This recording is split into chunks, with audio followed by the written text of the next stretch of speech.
Hello, everyone, and welcome back to this 7th episode of the Fundraising Insider podcast. Apparently, 7th episode is not enough for me to pronounce it correctly, but I'm really happy today to have the first guest who I booked for the podcast and comes as well from Switzerland. As you might know, Pitch Deck creator, the mother entity behind this whole podcast creation, is also a Swiss entity. So we're doing a bit of national pride here. Vincent, I will ask you to introduce yourself very briefly. What is your background, both academically and professionally, and how you came to do what you are doing today as a startup coach? Hi, thanks for having me. Happy to be here. My name is Vincent Bieri. I'm a co-founder of NextThink, a high-tech startup that exited recently at a 3x unicorn valuation. So I have experience with scaling startup business. Now I'm focusing on helping entrepreneurs to do the same or better. I'm mainly focused on Swiss-based entrepreneurs, innovations, mainly in deep tech and IT and digital. My background before NextThink is an old story. So we started in 2004. Prior to that, I worked at Cisco, a US company leading in networking and telecom and IT, probably known by the audience. And prior to that, I did 2 studies. The first one was what is very particular for Switzerland. It was an apprenticeship. So CFC, as we say here, as a mechanic. So nothing to do with computers. So I'm an atypical entrepreneur in IT. So I didn't start it when I was young with playing with computer, but everything can lead anywhere, which is the good thing of it. So I have a mechanical apprenticeship background. And then I moved to a sport professional career, sport elite career. And when that was over, I reignite a little bit more academic study with a degree in computer science at a Fribourg Engineering School, known today as HES. And from there, I learned mainly on the spot, doing things, failing, redoing, starting again, etc. So yeah, that's from where I come from. It's very interesting because usually you will hear parents telling their kids, don't stay all your life on the computers, go outside to do sports, cycling in your case. And you started with the cycling, but you actually came back to the computer. So you did it the other way around, which is quite funny. And then so you had this career, you said, with Cisco, which was when you exited this career as a professional cyclist, going back to studies, to Cisco, to this IT world.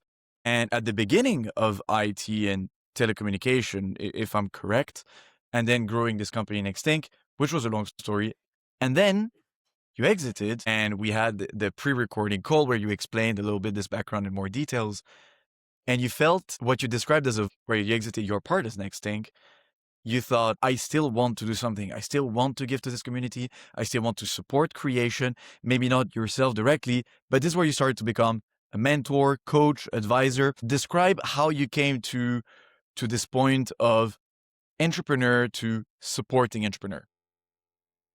Well, so it is not an overnight shift, first of all. So there wasn't really an emptiness period. The last months or year or so at NextThink, we started to have a bigger company, more process oriented, less, like early stage, a lot of unknown and uncertainty and a lot of creativity involved. And I felt that this is what I like. So a little bit naturally, because I was asked by people around, like, can you help me with this or that, or help this person who's starting a company? I got again back into early stage situations, just as a side pro bono type of thing, which I felt really good about because I said, oh, this is so exciting and so interesting. So basically it was a sort of natural move, right? To when NextThink was over for me, I had a few side projects that were initiated this way that I could take care a bit more because I had more time and start to organize myself and my agenda to first learn more about the ecosystem, how we can support through the program that exists or directly if it's Right. possible, and then learn like everything else. You have to learn before you do anything. So how I could be beneficial to the community because it's useful, but also because it's something I like to do because I think when things are a bit hard and not necessarily solved, right? That's Right. that's everybody's different, right? Some people, and I discovered that when we scaled NextThink, some people were great at optimizing something that was already in place. That wasn't me, right? But other people are better to discover and figure it out when things are completely not in place. So there are different things to do for different people, and I find more excitement and more reward when we solve an equation that wasn't there rather Right. than when we optimize one that's already solved. So really the 0 to 1 process. Yeah, exactly. And to get from 0 to 0.1, there are a lot of things, right? The recipe is known, right? You can apply a recipe for that. How to Right. incorporate a company, how to do a first business plan, whatever, right? It's pretty standardized, let's say. So, of Right. course, it's easy to help in this phase, and there are a lot of things in place, or it's easier because culture of scale has to do with how to scale something, but behind the scene is also how to abandon other things. Right? When you are in the very, very early stage, you can say, I'm going to help everybody to set up Hmm. a company and to do a patent of their innovation or to find the first like couple angel investors. You can help everybody, which is, I would say, less frustrating, but also less tough to make decisions. So if I have a program, like a state program or whatever community program, it's also easier to put in place. And that's why they exist, I guess. Right. But the big scale only happens for a few, and you cannot change that, right? For many reasons. And there is less support. And I think that's where we need to put more efforts. But that includes also to just support a few and let the other behind and probably restart something else, with better timing, better team, better ID, whatever. Is this something that you're leaning towards yourself? Because I know you're active within, for example, you spoke about big programs. Mass Challenge is where there was this first interaction. I'm an alumnus of the Mass Challenge program. You were a mentor there. But now we're talking about, and this is very early stage. Now you're talking about scaling. Are you more active at the moment as a mentor, as a coach in the early stage? Or are you trying to maybe evolve your own brand, evolve towards selecting fewer projects and taking them to the later stage? Well, I do both, but it's different things to do. But probably 20% early stage, 80% scale ups. Right. And by scale up, what do you mean exactly? Is it beyond a certain funding amount, or is it because they've already started to make revenue, at least 1 million Yeah, in yeah, revenue, something sure. like I this? mean, yeah, it's like revenue. I mean, there is something to sell. Some people already bought, and there is an opportunity to accelerate Gotcha. the business, which usually includes, from Switzerland at least, internationalization. So, Okay. because that's a key part of the scale success is how can I move beyond the local market, Right. especially when you grow and start a company from Switzerland. The local market is small. So, and when you go abroad and, you have to face different regulation, different languages, different culture very quickly. And that's an important step. And also you have to scale the team potentially also in other locations. And that's harder than it appears, I would say. Right. Even nowadays with you can have people remote, etc. But still nothing is completely is very uniformed in terms of legal, stock options, you name it. Although Okay. some efforts seems to be made politically, but it's not there yet. But the culture are different anyway. Yeah, so that's what I mean by scale. I mean, it's really when the potential is there and you have some ingredient and how you can generate the multiplier. Of course, we Right. don't have the solution yet, but we try to figure it out together. You mentioned at the start that some people are more inclined to prefer the 0 to 1 or 0.01. And some people are better at doing the scaling part where maybe the business model has already been found and you're not really a startup or not even a scale up. You're just becoming a business that is scaling up. Is this something that you need to have in a team from day one when you work with some founders? Do you look specifically, hey, this one is the innovator profile and this guy is going to be the scaling profile? And if you don't have anyone with the scaling profile in day one, is that a problem? Is that going to be a limitation for the company? Or is this something that you can offload to hiring a CEO, for example, when you get to Series B onwards? When you are at those levels, either early stage or starting to scale, there are more uncertainties than certainty. There are more limitations than, everything is chaotic. So, and there are a lot of missing things anyway. And the founders, the management team, and everybody will have to reinvent themselves 20 times, along the journey, right? So now, if the question is, how will the current team be able to evolve 20 steps from now? I think you never know. The only thing you can do is make people aware that it will be necessary to reinvent yourself, your job, your team many times, because the job is different when you are 10 people, 50, 500 and more, right? So Absolutely. there are a lot of things that you have to do different. What you can keep is the culture, and you have to, right? But the job itself is different, and you will delegate more and things like that. But to know in advance if the 2 or 3 or whatever number of founders that are now starting to find a product market fit or whatever are going to be the leading team when this company will be selling 100 million plus revenue. Well, you can have an opinion, but it's worth not much, right? When we started NextThink, we had no track record of even starting anything like that. Mm-hmm. And okay, we have to see step by step who can evolve how, what needs to be added to the team or potentially replaced. You never know. That you never know. And I think you shouldn't limit the company with things you don't know. You have to just do the process. I mean, it's like you want to do a marathon, you've never run it. I cannot tell you you will or will not do it, right? What I can tell you Right. is, Or well, the time. you have to run 5K first in a certain time and not be dead for 2 weeks when you end it. Right. And then we To see the progression, consider etc. doing 10K and then 20. Yep. And if you do that right, it's possible.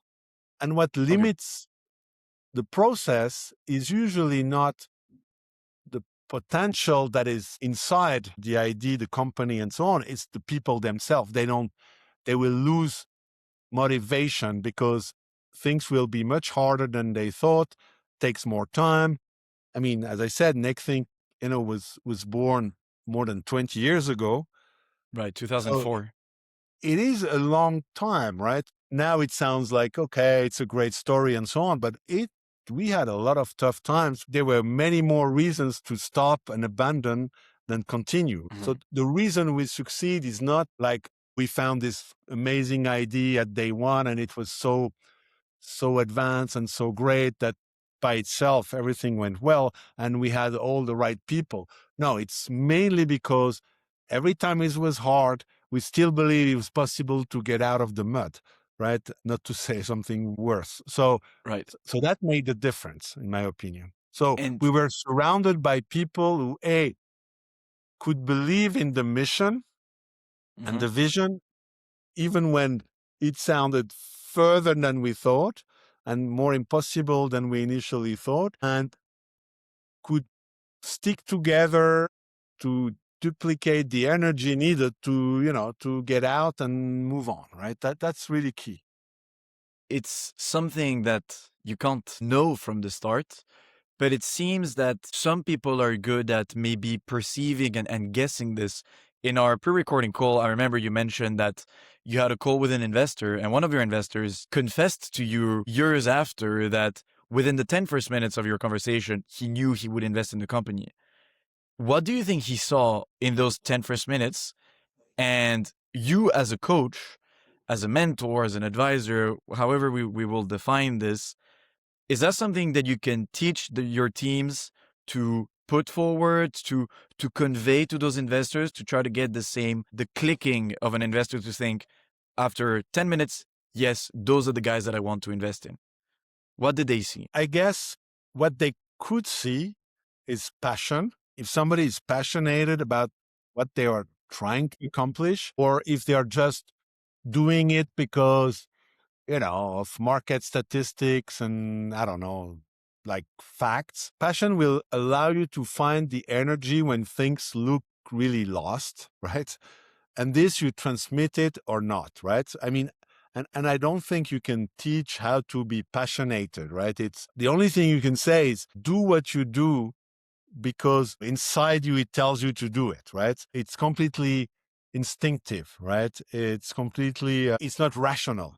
And then you need then you have facts and data a little bit to justify about the market potential or the market transition and why this is going to be a great thing. But I think the passion is this is visible, right? What is also visible is curiosity, because when you have an investor discussion or trying to hire an employee, it's not a presentation, it's a conversation. So it's also how you react to questions and challenging arguments and so on. Are you curious or are you insider and not really interested about what's being said? And I think curiosity goes a little bit with humility, right? Is very important, right? Okay. If I say something, maybe it's stupid what I'm saying, but the reaction is, oh, no, forget that, that doesn't work. These people are nuts, whatever. Oh, that gives a sign, right? That's Okay. weird. That's also a sign it's going to be hard to evolve over time. If the person says, how did you come up with that? I'm curious. Where did you learn that? Whatever. I'm curious. That's very important, right? And I was always saying people who didn't ask to see the product in a job interview, a demo or something, I was really worried, right? Or I wouldn't hire them. If they don't even care what we are doing, that's weird, right? That doesn't work, right? Especially in those early days. So yeah, that they can see. And then probably it's also how, the different personalities add up to each other, right? Because it's a team job, right? It's a team game. It's not an individual game. Although you have maybe somebody is more leading, somebody is a little bit introvert, whatever. But in the way things operate, it has to work as a team. The strength of the team is greater than the sum of the parts. Right. Right. So the way they combine each other, Yes. one So plus if you're one equals three, it three should kind of equal thing. 5, not 3, right? Right. If Yeah. everybody's worth 1, whatever. But that's really important, right? And this glue exists or not, right? Sometimes you Okay. see people and they are together, or apart, or in the same team, or the same role, or I don't know, the same project, but for you it feels like they're doing two different things. You can have a wrong feeling, but if you don't, I think, yeah, if you feel this is not right combined, it's going to be really hard to create afterwards, I guess. So, Okay. and I think we were lucky enough to have that. And probably they also realize, okay, they get along, not just like they're nice to each other, but their strengths complement each other so that it creates something bigger than individually the people apart, right? And I think that's really important, because that's also how you can do a couple of things really well. First of all, when there is a problem, because at the end, succeeding a business like that is how you overcome problem again and again and again, right? It's Right. not how you do the right thing right all the time. You have to Right. do, and then you need a few more things right than problems that are unresolved. And usually you do the things right, not in the first shot, but there is a problem, you fix it, it's not fixed, and after X attempt, it's right. And problems are always different by nature, but also by context. And they require different approach to be solved. Sometimes you need like a hard decision. So you need somebody who is able to do hard calls, and a little bit like, okay, it's going to be like that. We don't need justification. Sometimes you need more diplomatic consensus. So you need somebody who is more, comfortable with that. Sometimes you need a lot of thinking and a lot of studying and a lot of analysis and data and research. And usually the people who are more like hard with feelings and guts, they don't like to spend too much time with on the studies and data. research, and vice versa. So to solve those problems, complementary DNA in the team, your chance that you apply the right method Is higher. is higher because it's available. Right. Otherwise, it's always the same. And of course, you solve less problem because some problems are not solvable just by a consensus, for example. But some needs that, right? So, and if you're smart enough to realize that and let go the right person who is at that time the right personality for that problem, I think that helps. So yeah, so I think this is also what people can see. Right. So now let's talk a bit more about what you do as a mentor, as a coach. We'll very soon talk about this definition, because in this pre-recording call again, I do remember something that really stuck with me is how you compared a lot your career in sports and entrepreneurship, where you said that the advisor or the mentor to a company is a bit like the coach to a sportsman, to an athlete. If you're an athlete, the coach doesn't run the race for you, but he's there to guide you in how to prepare better, how to get your mentality right, how to get, and in a company, the way this translates is maybe how to get the story better, how to get everything aligned. Now, how do you do this? You mentioned, for example, a team of 3, the person able to do the hard calls, the person more comfortable with diplomacy feelings, and the person more comfortable with science. How is your role going into this? Is it teaching them how to deploy which one at the right moment? How do you approach this? In what format? Tell us more about that. So here it all depends the stage, right? But when it goes to professional athlete, which is to me the professional entrepreneur, which is they already have created a product, they have sold it, so they know a lot of things, right? It's like the professional athlete. They don't have a coach or a trainer just to do like a training plan or tell them what to do, right? The most important thing is to tell the things that are not being said that should be said, because if not said and addressed, it's going to have an impact Later on. right? It's usually not related to the training and the sport itself. Is to tell the athlete,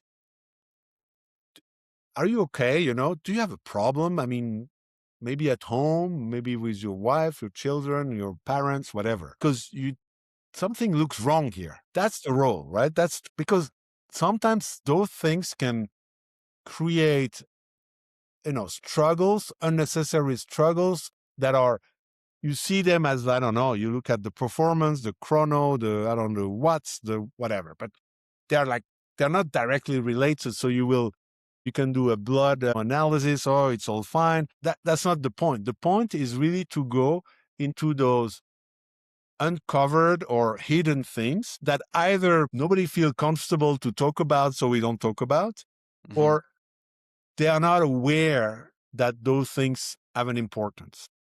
Right.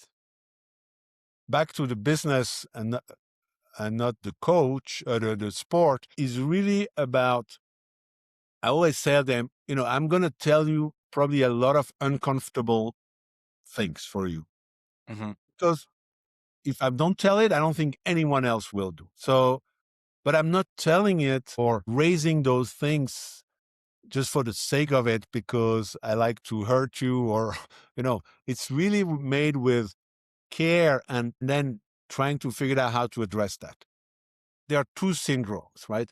One, people do what they like to do, especially entrepreneurs, because they say, hey, I've started my own company, for a good reason. So I don't have a boss that tells me everything I have to do and how to do it. The problem is what you like to do is not always what needs to be done. Second is sometimes what you like to do, you're not very good at it. And probably you need someone else to take care of what you like to do. And those two things are usually what I call the syndrome of companies that are getting stuck because nobody tells the founder or even between founders things like that because it's hard.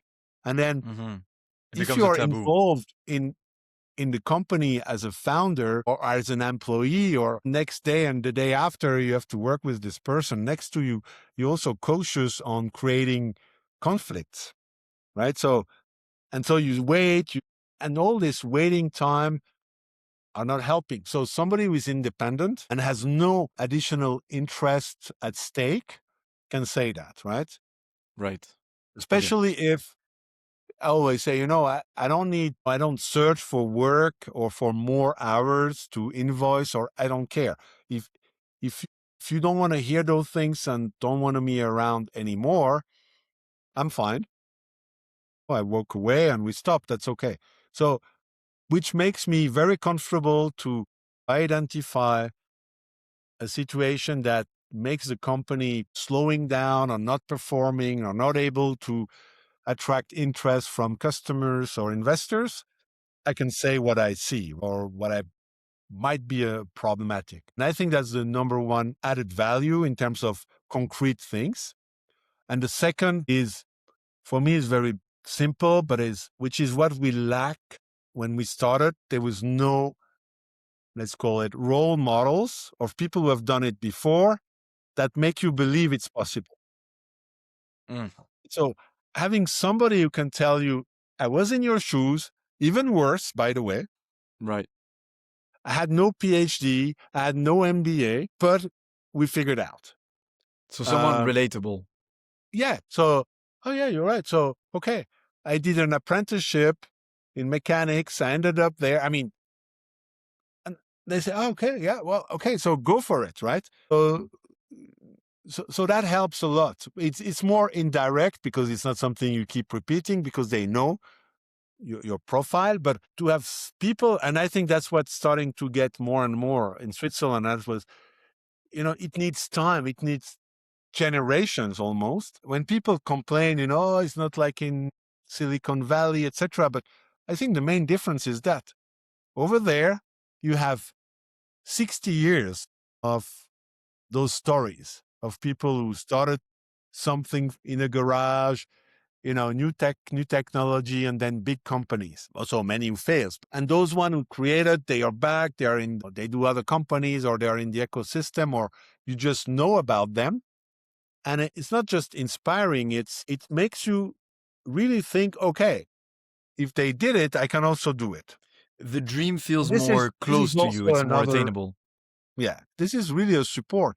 I mean, and then, okay, how we did it and trying to solve problems, sure, but just by being identified and supportive on that, I think it helps. It's a little bit like somebody who got a Olympic medal in a sport you are doing, and if you say, oh, this guy was living like me when he was a kid, he was living here, and he just started like everyone else, like me, had no specific, I don't know, aptitude or budget, money, whatever. I mean, suddenly you start to say, hey, why not me? Right. And that's really helpful.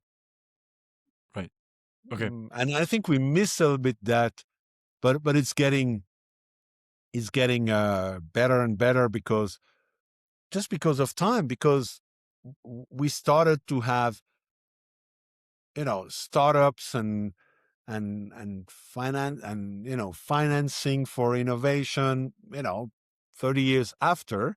So of course you have to catch up. And because when we started NextThink, I always say one advantage, there was less startups around. This So competition. you have less competition to get money or hire people, but there was far less people who knew what they were talking about in terms of funding, or if you have to hire, I don't know, a product manager who has done Mm-hmm. product management here for a day for 2 or 3 companies. I mean, there was nobody available.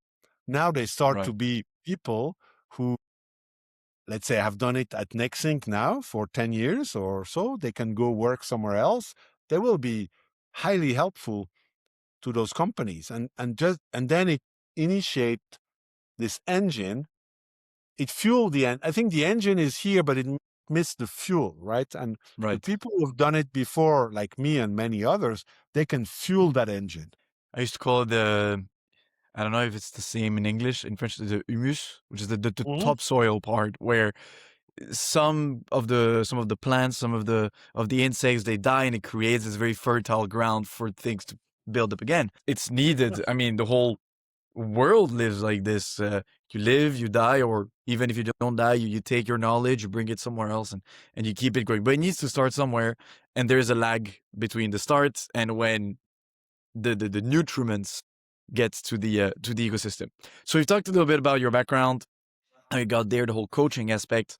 Now, just a bit conscious of time, I'd like us to move to more targeted, more specific questions. So we have our very typical segment, the this or that and the yes or no. Very quick, very fast questions. You have to answer in 1 or 2 words. If you want to develop, also please feel free. But the idea is to get the quick answer to it, and then we'll get a couple of minutes to Okay. do the discussion. So if you're ready with that, just let's go. All right. Go ahead. I don't know the question, so let me be surprised. So 3, 2, 1. Do you prefer the story or the content of the slides? Or the story First meeting in person or online? in person. Do you first meet or do you send a deck or a presentation first? Meet. Angel investment or mentorship acceleration? Mentorship. Warm introduction or cold outreach? Warm introduction, of course. Well, you say of course, but I'm making a little break in this segment because of the few episodes that we've had so far. We've already had 2 people saying they are quite against warm introductions, or they are very careful of them. But we'll talk about this later. Let's go back in the question bubble. Sorry. Solo founder or co-founder? What do you prefer being? Co-founder. And what do you prefer coaching? I have no preference. I would say solo founder, okay, if they don't act solo. Is the pedigree of a founder more important than the plan they have to execute? The attitude is more important. Grants before equity dilution or equity with angels and then going for grants? Bootstrap with customer money is the best. If you can. But we'll talk Sure, about how we get there. If you can have grants, is better than bankruptcy. But if you ask the question, the best option for me Right. is if you can finance yourself with customer money. And then if I have only the 2 options of your question, I would rather go first with dilutive money because it forces you to deliver and to organize yourself as a proper business. Okay, interesting. And the earlier, the better. If you choose the investor right, they will force to organize, deliver, behave in a positive way for the future, right? Of course, it shouldn't Right. be to annoy you, but if it's well done, I think it's helpful. This one is for you. Phone call or email? Oh, phone call. And then pro cyclist or startup founder, which one was harder? Sport is harder because there is a common, unique finish line and a common set of rules that you cannot do things your own way. In business, you define a lot of things yourself. I mean, there are multiple winners of the same race, if you like, of parallel race, which change in sport fully. And that's why some people, they like sports like, free ride skiing or something, and making movies or climbing mountains, because it can be really hard and challenging, but it's not binary, right? Okay, you do it and it's the way you do it and it has a lot of values as well. But it's not like binary, like, okay, the race is today, tonight we know who is the winner and who are the losers. And Right. that's what it makes, for me, I found it really hard because you're not there. And you have that's over. And in business, you can, some people exit early and they say it's great. Some people IPO later and it's great. Some people do huge companies, some people smaller. I mean, there are many ways to succeed. So here you separate a little bit the competitive professional sports and the sports where you are your own competition.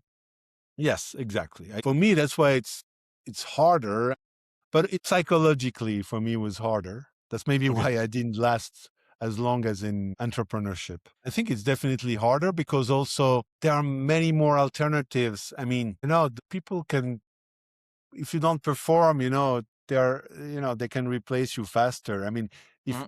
in business, when people make an investment, it's long term. You cannot just say, I take my sport is like your investors, they could take the money back anytime, right? Imagine that, right? And leave Right. and go away. That would be pretty stressful, wouldn't it be? So I see. in sport, it was, for me, it's a little bit more like that. I mean, look Okay. around, right? That's how it works.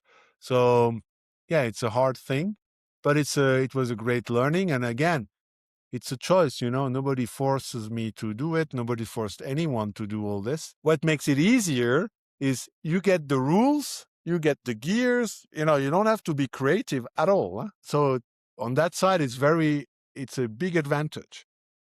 Right.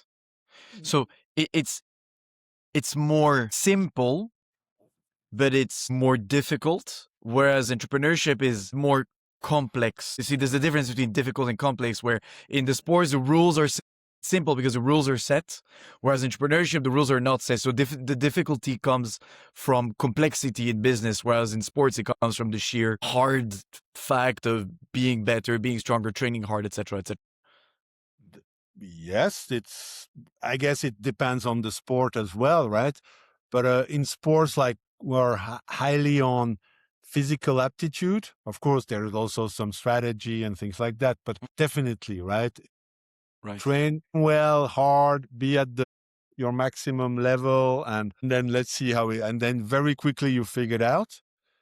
And also, your lifespan of ability to be active there is pretty short, right? Right. Business, you can come back anytime. I mean, you have to be healthy, but not like a professional athlete. So, so also this changed the game and it makes the environment much nicer, I think, in terms of relationship, because in business, people can last 40 years. So you have to stay nice with everybody because you never know who you're going to cross. In sport, very quickly the people are after, I mean, after 30, most people are out. So you will Right. never see them again as athletes, right? There are a few, but there are a lot of differences. So it's a hard question to say, but intuitively, I would say, well, I suffer more in terms of intensity. Like if you take time slot of 1 second, definitely harder. But if you look at globally is harder to be an entrepreneur because the intensity of the hardest, if you look at it like, if you take a time slot of 1 year, yeah, As a curve, yes. Okay. this is harder because it's constant. Every day Right. is hard. Every day there is but it's never as intense, right? I see Or what you mean. not as often as intense. And in a 1 year, you have many times it's easy because for example, rest and relaxing is part of the training, if you like. So when Right. you go for a massage or a siesta, pretty easy, right? It's pretty cool. There are a lot of moments where, because you have nothing else to do, because that's the beauty of it. That's what I liked, right? It was, okay, you have to race. The races are that day. And okay, training is hard, but training is like 4, maybe sometimes 5 hours, sometimes just 2 hours a day. The rest of the day, you do nothing. Nobody's annoying you, nothing to do. Less you do, the better. So, So the it's not a hard question time. of average. It's a question of cycles, Right. and Okay. they are way different. The hard times make the good times even more worth it because they're closer. Whereas for a startup, the hard times can last 10 years and the good time is maybe once you close a round, but then you're immediately in the thick of it. And Yes. maybe the day you exit, it all stops. But again, you feel maybe empty, you want to continue. So maybe And the time yes, between the effort and the reward on the is not as dependencies. Yeah, there are much Easy to more perceive. dependencies in entrepreneurial activities because Gotcha. that you have to deal with, but that also can create you trouble. In Okay. sport, the athlete is very it's and that's the purpose of a team and of a they put the athlete in a bubble and they take care of everything else. You don't have to take care about your gear. You don't have to take care about, I don't know, transportation, hotels. Mhm. Okay, you go there and we'll transport you, and okay, And you you go and do the perform with race. what you know how to do In best. entrepreneurship, it's like you have tons of dependencies and everything can be, you know, you know, uh, something great, but also a disaster. And then it's like a domino effect. You have to stop very quickly. So, Mm, yeah, that makes it harder for sure. I get it. All right.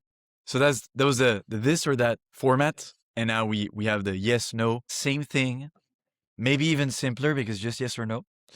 Um, so let's go. Have you ever told a founder that their idea was just not fundable? No. Have you ever turned down a company that wanted your coaching? Yes, Do you think most pitching advice is given by people who have never pitched for real money? that exists, but I don't know if it's most.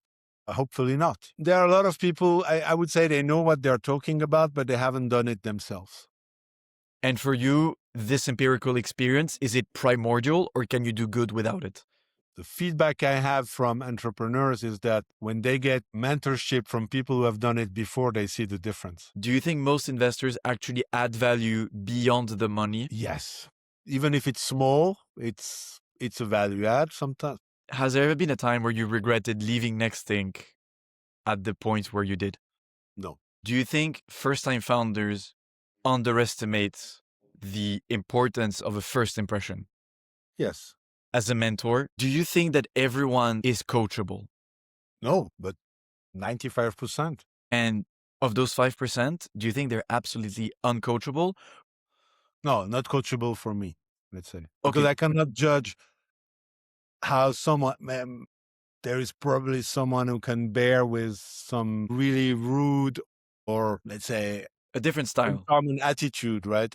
Okay, It's really a matter of attitude people have than anything else when we say uncoachables. So okay, yes, just like a tiny bit of people, I consider uncoachable because of that reason. gotcha.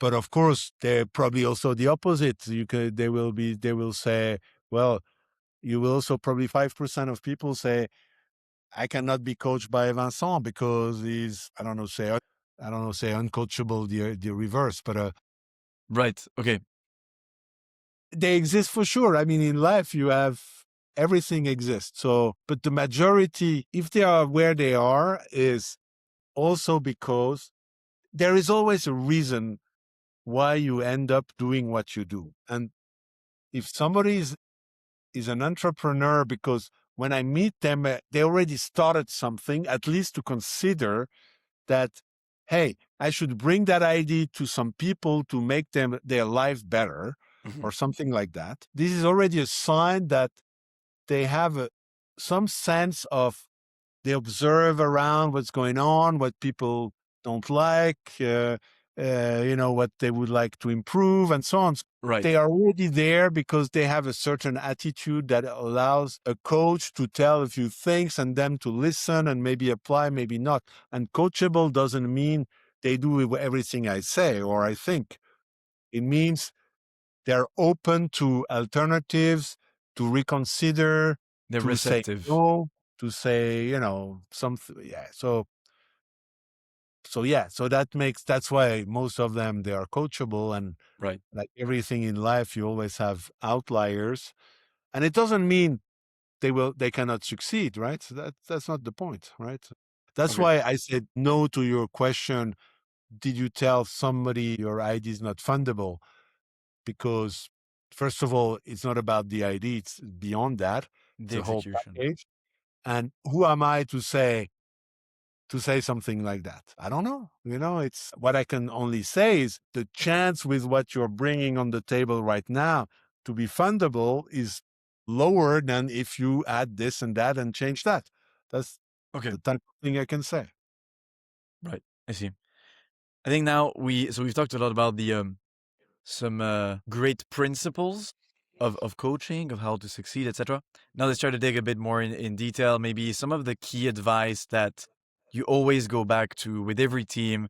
Those are the things that you seem to see that reoccur in many teams. Maybe some mistakes that are very commonly happening, or some things to do very often. One thing I wrote down on my notes was to do things, to just go for it. You mentioned that some of the teams that you were talking to, they had an idea, but they didn't really know, and they were thinking of doing a market study. And you said, well, I know that guy, let's just call them. You just picked up your phone and you called them. So this was one of the advice that you gave, was just do it. And as simple as it sounds, you have to actually do it. Are there any, maybe say in this last segment of the show, if we try to do maybe your top 5 of very simple things that they seem so obvious and yet not a lot of people actually execute on them, and it has a huge impact on the business? There are a couple of things that are underestimated, or even sometimes not really prioritized in the right, let's say, order. First of all, it's about focus. Okay. People always try to do too many things, always try to position them as we do more than we actually could do, right? I mean, there is always too much, right? Too many activities, too many features, too many benefits, too many advantages, too many contacts we reach out to, and too many meetings, too many demos. And then it creates a lot of noise, right? Right.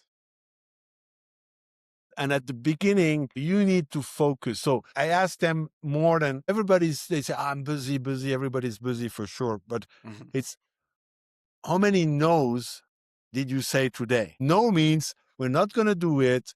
I'm not going to answer you, or I'm not going to reply to this request, whatever, because there are so many things going on.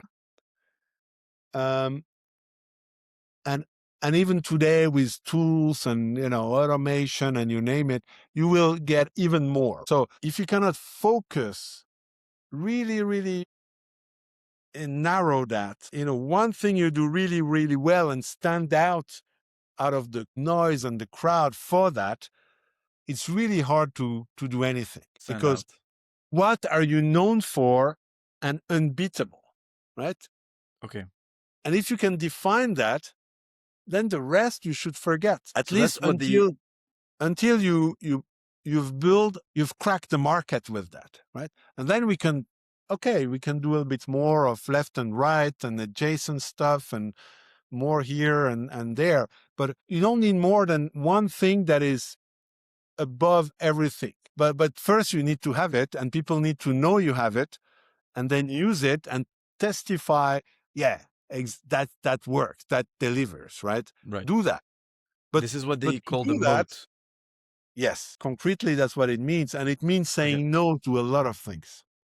It's good to explain it, because very often that word moat is used as a buzzword, and it's hard to know exactly what's hiding behind it. So it's good to put it in simple words. For me is how many things you abandon, how many things you say no, how many people you fired. What I mean by that is at some point you realize my focus will be that, so I don't need this anymore. So potentially, and sometimes that's a hard decision, but maybe I don't need a certain resources we have or a tool or whatever. And when they start saying, okay, we stop that, we don't need this, that's usually a good sign. But the tendency is actually to add up stuff, and that's really bad and dangerous. So the second is to look to validate stuff.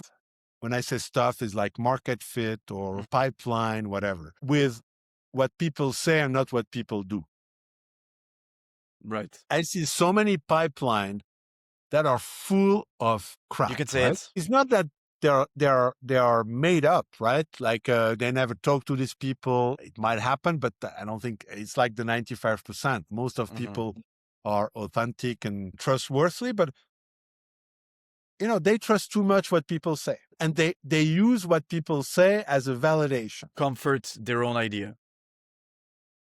Well, because if you show me your thing and say, wow, this is great, I love it, I mean, this is for you, it's good, right? You feel good. And It's comfortable. yeah, and then you can say, okay, they like it, that's great. But if you go beyond that, you also put yourself in an uncomfortable position that I might say, oh, I don't have a budget, or I'm actually not the decision maker, and etc. So that you can start saying, okay, well, that's not really a great lead and opportunity. So I feel more comfortable saying I have a 10 million pipeline than saying I have a 500,000, out of which I can actually do almost 500,000 of closing. Right. But again, the reason is not that people are not smart. If they are first time doing it, they don't know what they don't know. So they don't know that people, they don't like to be hard. They are not your coach. They are your potential future customers. So a big difference. They're not Uh-huh. here to fine tune your positioning and pitch and demo. And challenge. Yeah, and challenge you and help you, you tell them. And they don't want to be like hard on you. So they won't say, I don't give a shit about yours. They say, oh yeah, interesting. So I have to go talk internally about it. Send me your documentation and we'll talk again. And And then, if you take that as that's an opportunity, right. because it sounds positive, but they don't do anything positive compared to, oh, okay, so what if we do who do you need to talk to? My CFO for the budget, the scientific officer or whatever. Okay. Can we have a meeting all together so I can do the demo myself? And if they say yes, that's a big difference. Then no, I handle it myself. Right. So look for what people are ready to do for you. Otherwise, what forces them to do anything once you leave the call? Nothing. And usually they don't do anything because it's hard for them to do something. It exposes Right. them internally, etc. So, but you don't know that if you haven't done it. Gotcha. So we have to explain. Yeah, you have to look for that. So that's really important. Look for what people do, not what people say. The commitment they're willing to actually put in Yes, there. you have to validate steps, or like it's for the pipeline, but it's for investors or whatever, the same thing. What are people ready to do for you as a follow-up? Gotcha. And that's really important. And then how do you make sure? I mean, how do you force or push them to do something, right? And give them the right information, tools, or to do that well. And the last but not least, it's you have to focus on building a great team, and that's not happening, especially in early days, by saying, yeah, we're going to use those job posting, LinkedIn, whatever platform, right? You have to build a network of potential future great talent. And this is also taking time, right? You cannot just Okay. show up one day and with an ad and say, I need the best software architect to do this, and they will be available. You need to every day, as you do with investors, with future investor, future employees or team members, you need to constantly work on that. Those things cannot be outsourced in the early days, right? You don't have the engine fully ready where you just need the fuel with a VP of HR, a VP of sales, and a VP of whatever, finance. There is no CEO job in a startup. The CEO is a product officer and a finance manager and a sales manager at the same time. Right. And you have to look for people you could trust that are willing to be part of the journey so that they'll join and you can then offload that to them. Uh, and that's a big job, because if you cannot create that team constantly over time as you grow, it's not going to happen. Right. So, And that's not something you start when now I have raised the money and now let's hire the people, right? Like they are nowhere. Nobody's knocking on your door. I mean, that would be an exceptional case. mhm. And when you hire people who can hire. That's That's the best thing to do. Instead of hiring people who are great at doing the job, right? It's better to hire a sales VP that can hire great sales. It's better if they can hire great sales than sell well themselves. Usually it goes a bit together, but if they Because you cannot hire, multiply and you yeah, of offload some of the time that course, you spend on because doing that. you have to always think, what's the next step? Why do I hire a manager? Because either you hire a doer, somebody who goes out in the field and go sell and or code the product. But if you hire a manager, which is what you need to scale, to delegate responsibility and accountability, it's important. One of their first asset is to be great at hiring. And Okay. the first indicator is, if I hire you right now, if you get the job, who comes Mhm. with you? Who do you want with you? Okay. If they have 2 or 3 names, like, oh, this, I work with them since 20 years.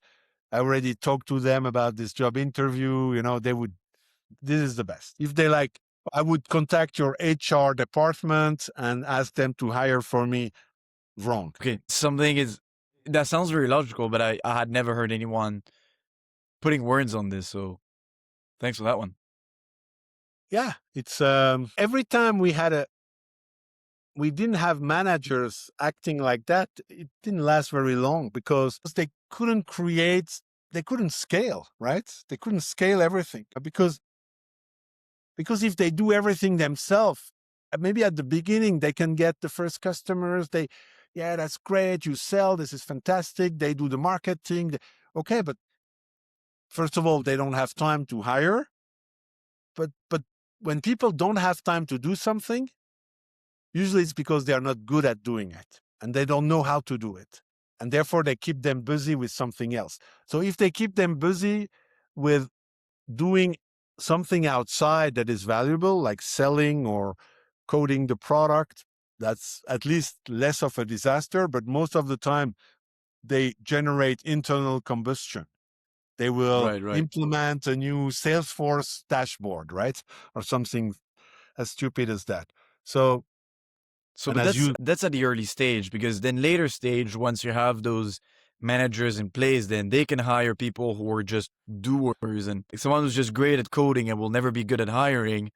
You need to have someone like that in the team. But after you set the key subheads, or after you set your hierarchy in your company, is that what you're saying? well, not necessarily, because let's say I hire my first developer. If that developer is so great and recognized by peers, followed on social media, whatever, for coding advice, they have worked somewhere else.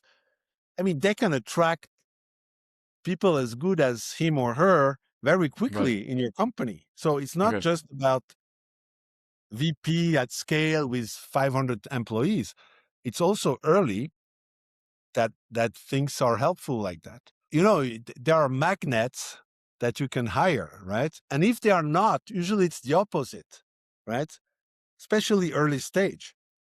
If I hire somebody, whatever the role, that doesn't know anyone at all, they could talk to and say, as basic as, hey, I've joined this great company and we are looking for people like you. And, if because they don't know anyone and nobody follows them and respect them highly, what happened is someone else has to deal with, okay, we post a job ad and okay, and then they have to work with him or her. So, he's going to ask, okay, who will be my counterpart, my team leader?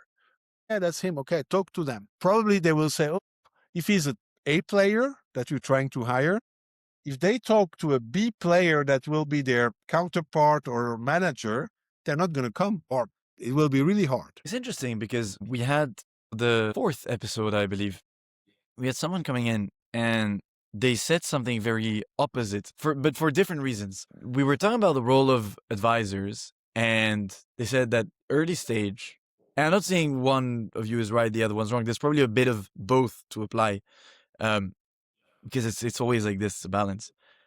That you're better off properly building your team, where you hire someone that's a fresh graduate, but then you get an advisor, someone that has experience, or someone that has skin in the game, to advise for them and turn them into the great hire that they can become. so that they grow inside the business, and then you have your own team. You're not taking this great guy from this company and then this great guy from the company, and it allows you to grow the culture and have it a lot more stable. That was the vision that they were trying to give, and I guess there's a bit of both Well, here, but both can apply. yeah, but I agree with that. I mean, first of all, there are many ways to be right and do, and so that's for E- sure. But I was exactly. not saying we should not hire junior people. I didn't say that.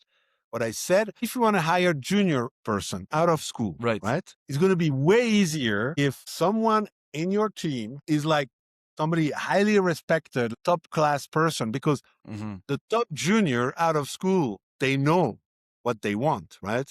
Right. Because what you want is not a junior, you want the best junior, Of right? course. If you are the CEOs, you will attract with a vision and great. So you Hmm. need to be a charismatic, Yeah, inspiring person. I see what you mean. Then let's say it's for R&D. If my current team leader in R&D is a little bit like so-so, because the best out of school junior is going to talk to 5 or 6 different startups or corporates simultaneously, and it's going to say, well, this guy, yeah, well, I'm not sure I will learn a lot from him or Hmm. her. They So want to he feel like goes, they're well, joining something like of course, NASA. but the best doesn't mean the most senior. It all seniors seem same thing, but junior same thing. I think it's the same game. You have to hire for somebody, for people who will also inspire other to be there, and you Right. inspire with sometimes vision, stories and mindset for some roles. For some others is technical excellence. Your Some other accomplishments. cases is maybe, I don't know, in finance, you have like a rigorous, like mindset, we know what we're doing, or it can be many things, but it has to be things that are top class, that people say, wow, I came out of this school or out of this career. There I can learn something from people who are better than me. Uh, Okay. that's very important. But it includes the founder. You say, I can teach you something, but you can also teach me stuff, right? I mean, I So learned from junior people a lot of things also, but that has to coexist really well. gotcha. If it doesn't, you create those organization with some sort of layers, which will be creating friction, um, and conflicts, and it's going to be hard to move fast, right? Right. I see. So I'll always constantly aspire to hire either better than you or different to you, so that everyone keeps evolving within the structure. Correct. That's why I'm saying it's a constant job, right? You have Right. to always think, I was always, there are two things you constantly need to do: hiring and selling, which means I have to attract people, even if I don't have a job to offer them. If I make people willing to join the company, that's it. You have to constantly do that, Okay. because when it will be time, there will be people behind the door, right? Because they are just hoping to get a position open at some point and so on. And it's the same for customers. Sometimes I don't have anything to sell, I mean, concretely to a particular segment or size of company, because the product is not ready. That Hmm. doesn't prevent me to make them dream, Right. right? Because there is You prepare the early ground. stage percent only is what you deliver today. People buy 80% of the dream you promised them. Right. So when you don't have the 20% because it's not there yet, you can still talk about the dream, because you can figure it out if it resonates, yes or no. What do you need right now in the 20% so we can get started? So it helps to, figure out what the product should be, or or the setup or whatever of the company. So I think this is very, very important. And people Okay. sometimes, they want like 50% deliverable ready. And you lose a lot of time, and probably the time window of opportunity, and maybe somebody does it before you, and then it's too late. I see what you mean. Well, Vincent, thank you so much. I'm seeing the time, and well, this could go on forever, but unfortunately, good things come to an end. Uh, I've learned so much. Honestly, I feel like the call we had before the recording was, of course, learning about you, about your vision, and getting the setting the ground layer before today's chat. And I'm really happy that this is something that we're actually doing now more systematically for the show, having a call with the guests before the recording, so we're able to go more in depth in the discussion. And I'm really happy because some of the things that we could cover very briefly because we had discussed before allowed to be the foundation for much deeper chat about the team, about hiring, firing, about focusing on what you do in your business, about coaching. So again, Vincent, thank you so much for all of this. I wanted to ask, is there any last word you want to say? Maybe a last advice, or if you have anything cool you're doing at the moment that you want to share with us. Doesn't even have to be entrepreneurial. What would be your last word for today? So, two words. The first is, if you believe in something, dream very big about it. Mm, and try to do it, right? And nobody, I mean, a lot of people will tell you you're crazy and nuts and it's impossible, and that's actually a good sign, because all the big things that turned out real success, they all started this way. So don't be afraid that you are the only one or the only few to believe. Dream about it and try to make it happen if you believe it. I think it's really important. Dream big, and And good do luck. it. And yeah, well, the cool thing I'm doing now is it's a project. I have a lot of passion for mountains and mountaineering and skiing. So there is a ski brand that was launched by a friend of mine. The brand is called Mad Skis, MAD, because we're all mad about skis. And yeah, and they are completely handcrafted in Switzerland. The goal is to make the best possible skis. I mean, great quality, great performance by doing them locally with local woods and natural fiber. And they're just amazing. So So if that's your you're passion project. sensible to things that have a spirit in it, made by heart, not just by brain, and you like skiing, that's something for you to look at. Beautiful. We'll put a link. I suppose there's a website for Matt Skis as well. Yeah. Yes. Beautiful. Matskis.com.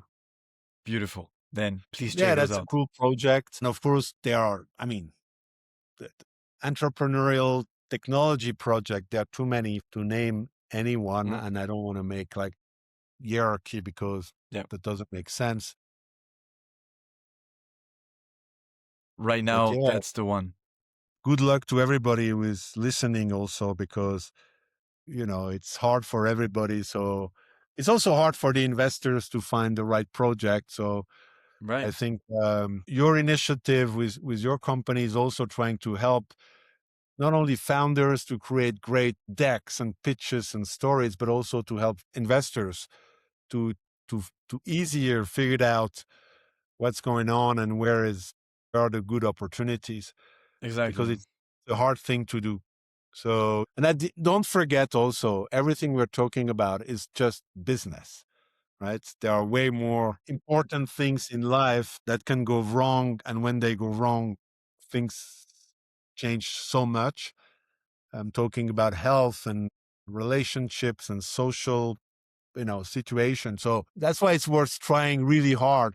And if you fail, it's just a business that fails. It's not a life or a family or something like that. So that's also important, not to panic. We're just talking about a business, right? It's not Right. not a big deal at the end. It's this is where maybe it meets a little bit what you said about the athlete.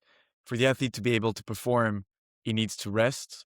And I think there's too often, and here I'm speaking of own experience as a founder, as you said, the level of intensity might not peak as high and as often as when you're an athlete, but it's constantly up there. It's important to not burn out and take care of Sure. relaxing a little bit and have a little bit of that rest. It's part of the game. Understanding how relative certain things are compared to others, as you said, it's only business. Oh, But in sure. the moment, it can hurt. It can hurt a lot. But yeah, We can try to run take a out step of back. energy faster than out of cash. That's, you know what, let's finish with those words. I think they resonate very well. Those are great last words. Thank you so much. Thank you. Vincent, again, thank you so much. And for all our listeners, if you're listening on Spotify, you also have the video version on YouTube. And if you're looking for more content to share, we're also active on LinkedIn. We have our website. And if you're seeing reels, highlights, anything on the other platforms, share this with everybody around you. Start something. As Vincent said, don't be afraid. You might be called crazy, but just do it. The worst thing that can happen is you learn something, even if you fail. On those words, Vincent, have an amazing week. Cheers. Bye-bye. Bye-bye. Thank you.